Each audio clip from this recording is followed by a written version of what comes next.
right. All right. Well, welcome to the Peak Podcast. My name is Kyle Nelson, and this is my co-host and good friend, Mr. Eli Libby. Good morning. Good morning. Morning, almost afternoon for us. Yes, well, remember, afternoon does not pivot until... That's true. This is true. That's okay, so it's good morning. It is good morning. It is good morning. Like, if you walk by somebody, I think about this all the time. If I walk by somebody at 11:30, I say, hey, good morning.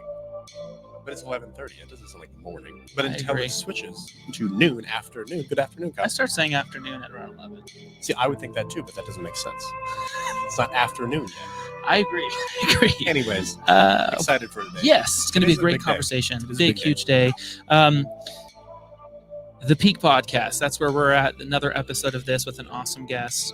If you're not familiar with the Peak Podcast, we really focus on those aha moments and those pivotal moments in the trainers and coaches' lives that we're interviewing on how they got there and why they feel like what they're doing is the impact that they feel like they need to make change in life. So we always dive into that. If you have not heard of our company, Peak Fulfillment, we do 3-day solar retreats to help individuals go through self-discovery, self-reflection, and vision crafting in a digital detox experience. So without further ado, we have Cindhu Thomas-George. She's the founder and principal trainer of Shakti Training. So let's bring her on. Hey, welcome in. How are you? I'm good. How are you? Doing awesome. Fantastic. We are really good. Where are you calling in from today? I didn't ask you in the post or in the pre-show. Of Chicago. Chicago. Nice. Awesome city. It is an amazing city. Are you a Cubs fan at all or no? No, I'm a big Bulls fan, but my husband's from New York, so I kind of have to stick to the Yankees and the Jets, but I have the Bulls. Not a rough year. I guess not rough year for the Yankees. They did good. They didn't win. Yeah. Well, thanks for being here. Really, really excited to hear what you do. I think there's a lot of alignment in terms of what we have going on as well. So how about we just kick off with giving us a little background on who you are and how you got into this space? Sure. So my name is Cindu, and I'm the founder of Shakti Training, and that is a boutique DEI consultancy firm. I also am a tenured professor of communication studies at the College Lake County. So I have a dual career, but I'm going to focus more on the consulting business. And so I got into this work because it really goes back to just growing up as a daughter of immigrants. We were the only family of color in our neighborhood, and so experienced a lot of othering and xenophobia and racism from an early age. And then I went into higher ed, being a young woman of color. I've been teaching in higher ed for 20 years. So 20 years ago, it was not as diverse as today. And so I would just say I experienced the wrong side of inclusion. And so a lot of othering and I would say sexism, racism. And so I saw the need for to create leaders who understood how to create cultures of inclusion and belonging. And, what I teach, I'm an interculturalist. And so I teach a lot of concepts around inclusion and intercultural intelligence. And I saw the need for that in the workplace, right? So I was teaching undergrad, and it would take them 4 or 5 years to be able to apply it. And so I'm an entrepreneur at heart. My dad immigrated from India and started his first business when I was born. And so I was always raised with the mentality of work for yourself. So, being a professor is great, but you still have a boss and a system. And so I started my company seeing the need for inclusion training, and also because I have a really big hunger to have my own business. That's awesome. Amazing. Yeah. Thank you so much for sharing your past. And everything you've gone through. It sounds like you've came a long way, and you're doing some really good work. I heard you say the term interculture. Was it intercultural intelligence? Can you go a little deeper into that? Yeah. So, I will zoom out first. So DEI is a big field. And even though most people have just heard about it since the murder of George Floyd, this has been around for 40 years in corporate spaces. And so DEI work, there's a lot of different buckets. And so there's like the implicit bias, which a lot of people hear about, the inclusion and equity, the anti-racism work. And then there's intercultural intelligence, which I do all of them, but I focus on intercultural intelligence. It's what I have my graduate degree in, so I teach. And that's really helping people to understand that our culture, and I'm not just talking about race or ethnicity, our background, our gender, our age generation really influences the way we communicate, what we value, how we behave, how we perceive the world. And that's really important because that impacts how you show up at work, right? And how you value things like leadership. And, do you want somebody to be more a micromanager? Do you want more space? It values how you communicate, how you deal with conflict. And so I really help to unlock potential with leaders and employees and help people to better understand each other and minimize some of the intercultural conflict and misunderstandings that happen when you bring people from diverse places in the same workplace. Wow. Very cool. I'm sure that's tough. I'm sure that's tough when, at least in the beginning, when you're like you said, bringing those different cultures together in the workplace. What have you seen work maybe the best? Like when you first jump into an organization, what are some of the first things you do to lay that foundation? Yeah, well, I think one of the biggest mistakes that organizations make is that they just want to focus on diversity, right? So as a DI practitioner, I work with organizations across industries, some industry agnostic, and some people will say, well, we really need to increase our representation of minoritized or historically underrepresented people. And they're only focusing on recruiting, but they're not really focused on keeping them there, which is inclusion, right? Mm-hmm. What are the inclusion strategies? How do I make sure that my leaders and my employees are tooled up and they have the capacity to understand how to keep our employees there and how to be inclusive communicators? So I think the biggest mistake that I see is that there's not enough really focus on inclusion strategies. And one of them is professional development, right? Coaching. How do you build the capacities of people and have shared language and frameworks? Well, it's teaching them and educating them so they have the ability to co-create culture change. Yeah, beautiful. I've got something. I'm gonna let you go. No, you're good. You want me to go? Okay. So it's very expensive. We've run companies before, but as you're working with large corporations, it's expensive for when there's turnover involved, right? Like that's a big part of bringing somebody on, all the time and resources and money to bring on somebody, and then they leave maybe because of lack of inclusion, right? You said that's kind of at the root of everything. I believe that, yeah. Yeah. So what we do as well, the other branch of our company is around that same philosophy, and we see what we do is there's those mental awareness days that most larger companies get, but most people don't use them. Not using them at all. 18% of people actually do use a mental health day. So our goal is to approach it from a retention standpoint. My question's coming from is, have you seen retention go up? Have you seen that be influenced from the work that you've done? Absolutely. I think what a lot of people don't realize is inclusion is a retention strategy, right? People don't leave workplaces, they leave leaders, right? And I think that absolutely increase in retention, increase in innovation. I mean, there's so many studies. The business case of DEI has been out there for 30 years. So I can easily send you some articles, and McKinsey and Company and Lean In team up every year.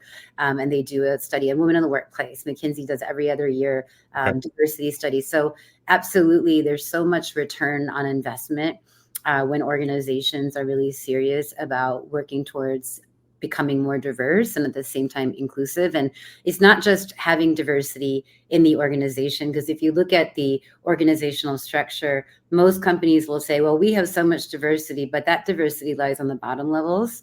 The real magic happens when the diversity lies in the leadership, right? And so you're having people thinking about, other experiences. When you have everyone that looks the same and has the same experience at the table, you're not going to be successful at creating a workplace where everyone can thrive, especially in today's increasingly diverse and global workplaces that we have. Very much. That's awesome. I kind of want to zoom out just a little bit in terms of the industry as a whole and DEI and the work that you're doing. I know there's been a lot of focus on it specifically for the past 4 or 5 years, like you were mentioning. What has that past 5 years done for, corporations and companies overall in kind of that conversation? And where do you think it's heading in the next 5 years? Well, in the last 5 years, there has been a boom, which is good and bad, right? And what we saw about, around COVID and after the murder of George Floyd is that, one, DEI is an $8 billion business, right? Depending on the source. And so companies that are established understand that if you invest in this, it is just good for business. So a lot of people saw that and they're like, okay, I'm going to be a DEI practitioner.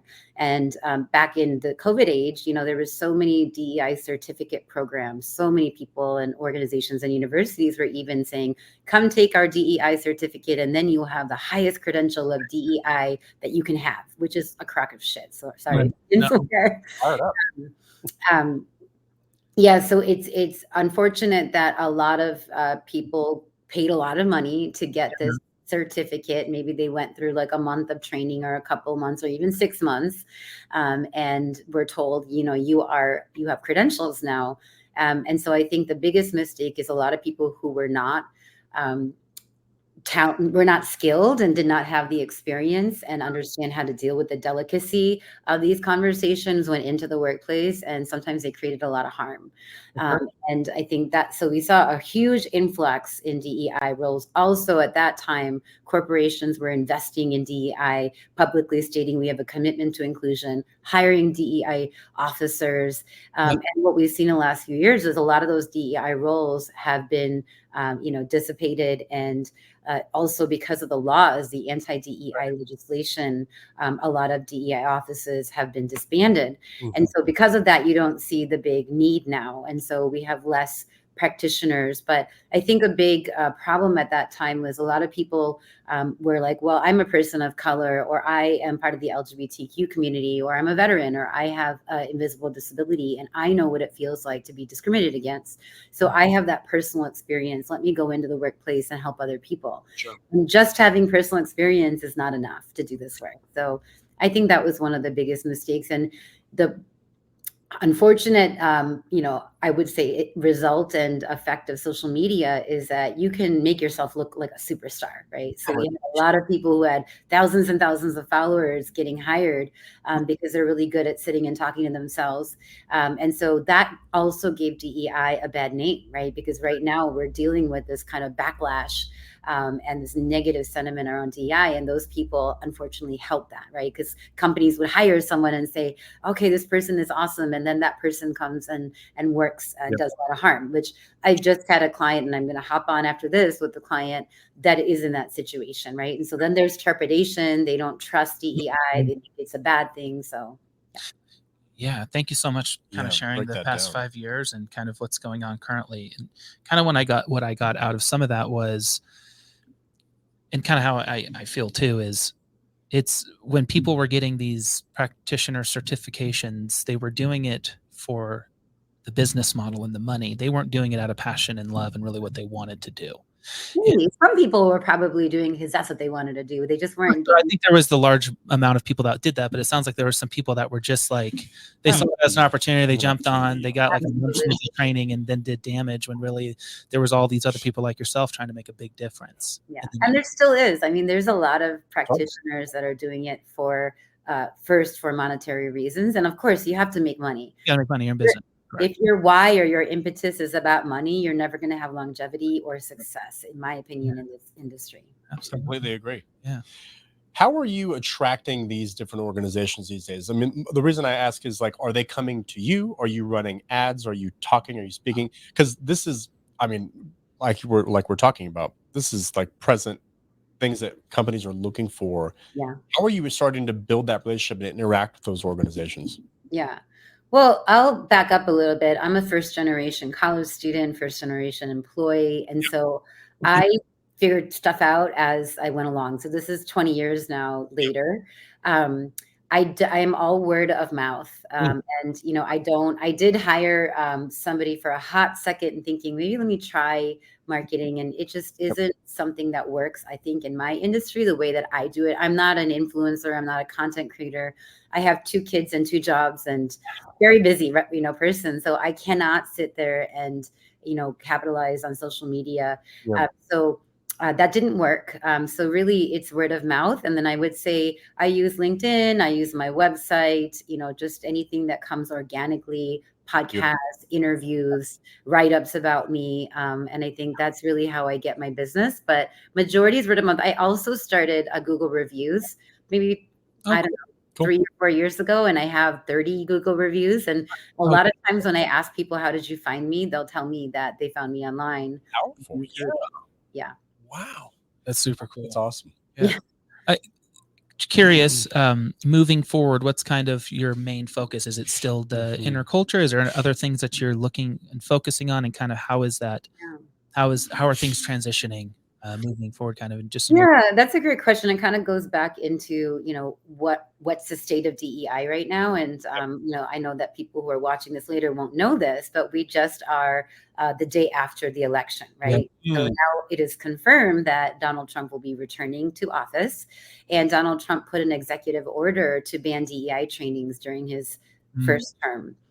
So that's to be untold what's going to happen. I'm assuming that it's not going to be great for DEI and DEI practitioners, considering we already have legislation. So I think, moving forward, you do have to be strategic.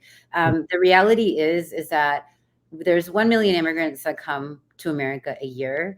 Our demographics are shifting, right? Although white Americans are still going to be, by far, if you look individually, the largest demographic group, when you add up all the other demographic groups, BIPOC, Black, Indigenous people of color, will be the numerical majority, right? And so we're just going to see, if you look at a race standpoint, more and more people of color. But then if you look at the other aspects of diversity, women and people of different, non-binary and gender identities, we're going to see people with disabilities. So this is not going anywhere, right? I think that what a lot of organizations are grappling with is, how do we rename this? And so there's a lot of word gymnastics, as I call it, happening within big corporations, to be able to still do the work, but not, get in trouble or get sued by people who are looking to sue for equity reasons. And so I think that's one of the things, is just being strategic about, and also how I'm really dealing with it is because I've been in this field for 20 years, I have a breadth and depth.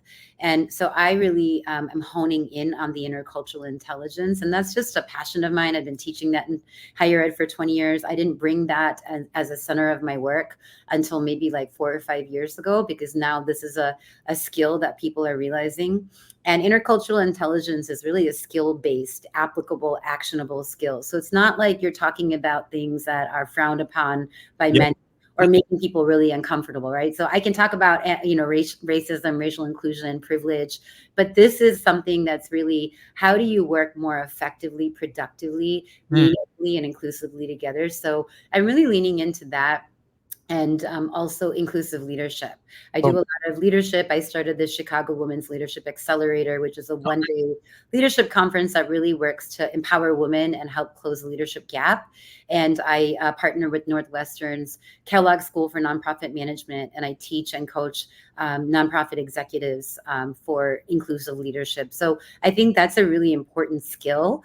We want to see leaders that, are different and look different than our traditional leaders, but we need to make sure that they are empowered with the skills and knowledge so that they can lead effectively, right? And so I really am passionate about those two areas. And really, I don't really do, I think niche. I don't have a niche. I don't have, one area, because I just kind of take whoever comes to me. But I do think moving forward, it's smart to go into hospitality and tourism and global companies that really need this information to become successful and actually retain clients and employees.